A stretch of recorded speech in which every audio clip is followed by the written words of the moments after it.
तो चलिए मैं आपको एक हॉरर स्टोरी सुनाने वाला हूँ जो बहुत ही ज्यादा इंटरेस्टिंग होने वाला है। अगर आपकी शादी अभी तक नहीं हुआ है तो अब आप बोलोगे तेरा हुआ है? नहीं भाई, मेरा भी नहीं हुआ है। जिस लड़के के साथ उस लड़की की शादी होने वाली थी, ये एक दिन पहले मर चुकी थी और घर के सभी लोगों को एक एक करके परेशान कर रही थी। लेकिन घर के लोगों को ये समझ नहीं आ रहा था कि हमारे साथ क्या हो रहा है। घर के अंदर से कहां से अजीब सी बदबू आ रही है। ये थोड़ा सोचने वाली बात थी। और ये बदबू किसी जानवर बिल्ली का नहीं था, ये एक इंसान का था।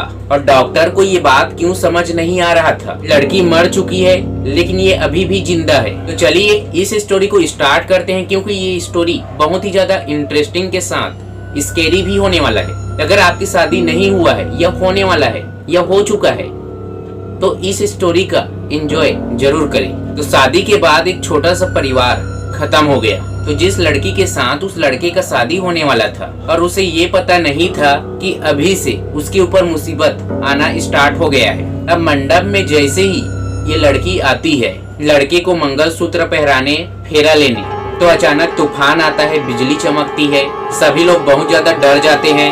लड़का बोलता है पंडित को तूफान जाने के बाद शादी करेंगे, लेकिन पंडित मना कर देता है कि शादी बीच में नहीं रोकेंगे। और अचानक ये पंडित वहीं खत्म हो जाता है। अब ये बहुत बड़ा सवाल था कि ये पंडित मंडप में कैसे अचानक खत्म हो गया। लड़के का एक बहन था और उसकी मम्मी थी। जब लड़के की माँ अपने बेटे के कमरे में जाता है तो उसके रूम से, जब लड़के की माँ अपने बेटे के रूम में जाता है तो उसके रूम से अजीब से बदबू आ रही थी और उसकी बहू वहीं खड़ी थी। लेकिन ये बदबू अजीब था, ऐसा लग रहा था कि ये बदबू किसी इंसान का है। जब ये बात अपने बहू से बोलती है कि रूम के अंदर कहां से बदबू आ रही है, कहीं से भी तो बदबू नहीं आ रही है। और जब सभी लोग उसे खाना खाने के लिए बुलाते हैं तो ये खाना खाने से मना कर देता है कि मुझे भूख नहीं लगी है, मैं नहीं खाऊंगा। और जब दूसरे दिन राहुल अपने पत्नी को खाना खिलाने के लिए होटल ले जाता है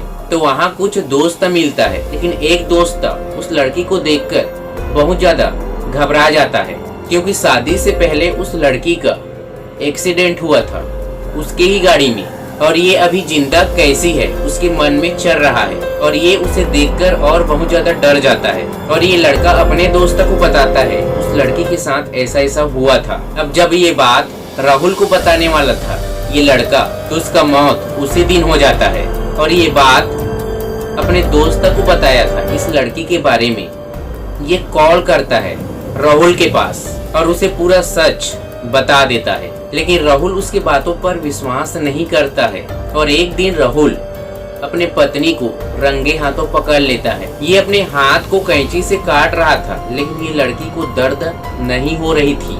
जब उसे भूत भगाने वाले पंडित के पास ले गया तो ये लड़की वहाँ जाने से मना कर रही थी, क्योंकि किसी लड़की की आत्मा उस लड़की के अंदर चली गई थी। और ये लड़की और कोई भी नहीं था, ये राहुल से सच्चे दिल से प्यार करता था, यही लड़की थी। जब ये बात उस पंडित को बताता है तो पंडित बहुत ज्यादा डर जाता है। उसकी आत्मा ये बोल रही थी कि मैं राहुल को कभी भी नहीं छोड़ूंगा। और उसकी आत्मा घर के सभी लोगों को परेशान करती थी।